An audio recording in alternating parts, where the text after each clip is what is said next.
அண்ணே வணக்கண்ணே. மைக் சின்னத்துக்கு கேன்வாஸ் பண்ணாதீங்கண்ணே. Mic mic mic mic mic mic அண்ணா தேர்தல் அதிகாரிகளெல்லாம் கேஸ் போட்டுருவாங்கண்ணே. மைக் சின்னத்துக்கு கேன்வாஸ் பண்ணாதீங்கண்ணே. வணக்கம் மாப்பிள்ள, நான் தான் சூழலிருந்து தேர்தல் ஆணையர் ஃபோன் போட்டாரா அந்த மைக் சின்னத்துக்கு மட்டும் ஓட்ட கேட்காதீங்கடா. 2 வருஷம் மைக்கு அந்த மைக்கில் கேட்டாதீங்க, கேஸ் வாங்கி கொடுக்குமா. தேர்தல் ஆணையர் சொல்றது நம்ம கேட்கணும். 2 வருஷம் வளர்க்காமல வரட்டுமா மாப்பிள்ள? மைக் சின்னத்துக்கு ஓட்டு கேட்டுறாதியா? ஐயா ஐயா ஐயா மாற பண்ண அதிகாரிகள் ஃபோன் பண்ணிட்டாங்க ஐயா. மைக் சின்னத்தில் வாக்கு சேகரிக்குதுங்க ஐயா. கேஸை அடிங்க, கேஸை எடுங்கய்யா.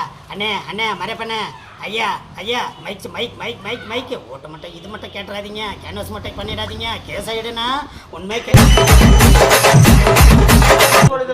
மைக் சின்னத்துக்கு ஓட்டு கேட்க. ஆமா தம்பி, காசு கொடுத்தா விட்டுடுவாங்க. சரிண்ணே, நம்ம வாக்கு சேகரித்தா பிடிச்சிக்குவாங்க. கேட்டுறாதீங்க ஓட்டு, தேர்தல் ஆணையம் வைக்கும் வேட்டு.